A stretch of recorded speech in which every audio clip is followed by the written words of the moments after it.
자녀가 집에서 스마트폰만 들여다보고 있으면 걱정부터 앞서는 부모들 많으실 겁니다. 그런데 이 스마트폰이 아이의 상상을 현실로 구현하는 도구가 된다면 어떨까요? 카메라로 세상을 확대하고 또 어린이의 시선으로 바라본 이야기를 연극으로 풀어낸 작품이 무대에 올랐습니다. 우리 교육과 사회에 던지는 시사점은 무엇인지 우선 황대훈 기자가 소개합니다. 아침잠을 깨우는 부모님이 못마땅한 주인공. 거인처럼 큰 손으로 가족들을 방구석 한쪽으로 치워버립니다. 집에선 거인 행세를 하던 주인공은 길거리에서 무서운 어른들을 만나자 소인국 사람처럼 작아집니다. 영상이 비친 장면과 실제 배우들의 연기가 겹쳐지면서 현실의 경계를 뛰어넘은 상상력이 무대 위에 펼쳐집니다. 스마트폰과 스크린을 활용해 배우들의 모습을 거인처럼 키우기도 소인처럼 작아지게도 만드는 겁니다. 고전소설 걸리버 여행기를 무대로 옮겨온 듯한 이 작품은 어린이의 눈에 비친 크고 작은 세상을 연극 무대로 담아냈다는 평가를 받으며 서울 어린이 연극상 대상을 수상했고 한국연극평론가협회가 선정한 올해의 연극에도 이름을 올렸습니다. 작품을 만든 극단 핫당새는 민가를 개조해 극장으로 활용하고 대부분의 소품을 일상용품에서 조달합니다. 일상의 공간을 한판 연극이 펼쳐지는 무대로 탈바꿈시킨 겁니다. 많은 무대를 만들고 버리는 그렇게 낭비적인 것보다는 있는 것을 좀 존중해서 잘 쓰려면 예술가가 머리를 정말 많이 써야 돼요. 저희의 정체성은 좀 그런 거죠. 그러니까 진짜 탄소 배출량도 안 나오게 하려고. 표현의 한계를 넘어선 무대, 어른도 함께 볼 수 있는 연극으로 어린이 극의 지평도 넓히고 있습니다. EBS 뉴스 황대훈입니다.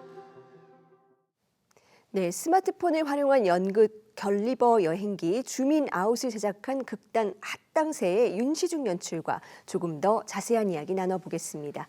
어서 오세요. 안녕하세요. 네, 극단 이름이 참 독특한데요. 핫당새, 어떤 의미를 담고 있습니까? 핫당새는 하늘을 우러러보고 땅을 굽어보고 세상을 살펴보자라는 좀 멋진 의미도 있지만 실제 작업할 때 하늘에서 땅끝까지 세게 만들자라는 정신을 가지고 만듭니다. 그래서 저희는 이제 공연의 재료를 희곡, 대본만이 아니라 소설, 시, 요번에 보신 것처럼 핸드폰, 주변에 있는 우리 사물들, 음악, 어떤 배우의 몸 등을 활용해서 누구나 좀 편하게 볼 수 있는 연극을 좀 만들어 왔고요. 그리고 공연장은 무엇보다도 중요하다고 생각해서 처음 오시는 관객들에게도 편안하게 볼 수 있게 극장에서 첫 번째 경험을 아주 소중하게 생각하고 집중하면서 작품을 만들어 오고 있는 극단입니다. 그리고 저희는 아이들뿐만 아니라 성인들도 같이 공연을 보고요. 그리고 해외 페스티벌에서도 참여하여 많은 창작극을 작업해 왔습니다. 네, 이번 작품 같은 경우에 무대 위에서 카메라와 스마트폰이 직접 활용한 방식이 굉장히 신선하게 다가오는데요. 연출하면서 어떤 점에 가장 공을 들이셨습니까? 핸드폰, 이제 부모님과 보호자와 늘 갈등이 있죠. 이렇게 아이들의 시간을 뺏는, 그렇지만 그걸 다시 좀 들여다보면 주변에 있는 핸드폰도 굉장한 창의적인 소재가 될 수 있다고 생각합니다. 그래서 이번 걸리버는 무대 위에 직접적으로 무대 배경을 사실적으로 보여주기보다는 그것 없이도 관객들의, 아이들의 상상력을 활용해서 이 극장에서 무엇이든 가능하다라는 걸 좀 보여주려고 했고요. 그리고 관객, 예를 들어서 이제 거기 할머니들이 나와서 시장에서 물건을 파는데 과일이 샤인머스켓이 너무 작습니다. 그러니까 그걸 힘들어 하니까 아이들이 손을 들어요. 달라고. 그러면 풍선을 줍니다. 연두색 풍선을 주면 그걸 다 불고 받아서 무대 위에다가 거대한 샤인머스켓 한 덩어리를 만듭니다. 그리고 저희는 빛을 주면 아이들은 놀라는 거죠. 이게 우리가 만든 진짜 샤인머스켓이네? 라고 놀라는 거죠. 그것처럼 저희는 어려운 기술을 쓰는 게 아니라 아이들이 주변에 있는 핸드폰 그리고 카메라와 거리를 이용해서 장면을 만들고 관객들도 만드는 것을, 배우들이 만드는 것 직접 보면서 화면에 그렇게 바뀌는 걸 보면서 놀라워하도록 그렇게 고민하면서 만들었습니다.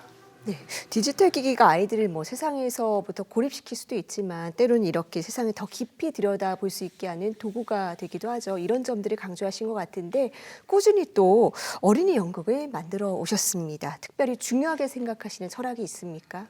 네, 저희는 이제 어린이 연극 또는 저는 좀 가족극이라고 이야기하고 싶은데 아이들과 보호자, 부모님들이 같이 공연을 봐야 된다고 생각합니다. 그래서 때에 따라서 저희 극장은 보호자가 없이는 아이들을 못 보게도 합니다. 왜 그러냐면 공연을 볼 때 아이들만 보고 오면 도대체 아이들이 어떤 걸 봤는지 부모님들이 모를 수 있잖아요. 저희가 중요하게 생각하는 것은 극장에서 이루어지는 삼각관계입니다. 그 삼각관계란 뭐냐면 공연을 볼 때 아이들은 배우를 봅니다. 그리고 보다가 갑자기 옆에 있는 엄마를 쳐다봐요. 그리고 미소를 져요. 근데 어머니도 공연을 보다가 어느 장면이 나오면 아이를 쳐다보고 미소를 짓니다. 서로 그러는 거죠. 엄마도 저거 봤어? 아이도 공감을 같이 나누고요. 어머니도 너도 그걸 봤지라고 행복해합니다. 그러니까 이렇게 배우, 아이, 부모, 보호자가 같이 이루어지는 삼각관계가 중요하다고 생각하고 이 삼각관계는 극장에서 서로 모르는 관객들과 더 큰 삼각관계를 만듭니다. 그래서 좀 저에겐 중요하다고 생각합니다. 네, 사실 볼거리가 넘쳐나는 시대인데요. 이런 상황에서도 아이들이 극장에서만 배울 수 있는 어떤 경험도 있을까요?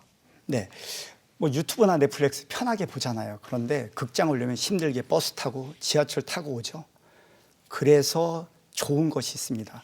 내 옆에 좀 낯선 사람이 있고 불편해도 영화관과는 다르게 같이 한 공간에서 배우들에게 자기의 느낌을 표현하고 배우들은 그 느낌을 받아서 더 좋은 작품을 만들고요. 이 안에서 유일하게 소통하면서 이루어지는 겁니다. 그래서 일방적으로 혼자 느끼는 것이 아니라 다 같이 대중이 여러 사람들이 모여서 경험하는 곳이죠. 그래서 무엇보다 극장은 중요하다고 생각합니다.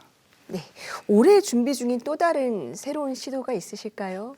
네, 이번에 이제 하몬 멜빌의 모비딕이라는 작품을 가지고 모비딕 B1-2F라는 작품으로 저희 극장에 있는 한성대에 있는 작은 건물에서 지하 1층에서는 고래들을 만나고 2층에서는 고래를 잡는 선원들을 만납니다. 그리고 1부와 2부 사이에 관객이 옮겨서 다시 1층으로 내려가고 2층으로 올라갑니다.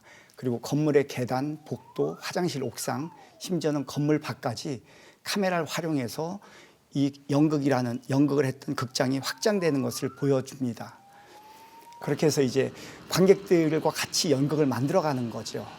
기대해 주셔도 좋습니다. 네, 미래의 세계를 확장해 주기 위한 신선한 고민이 무대 위에서 어떻게 펼쳐질지 기대를 해보겠습니다. 오늘 말씀 잘 들었습니다. 감사합니다. 감사합니다.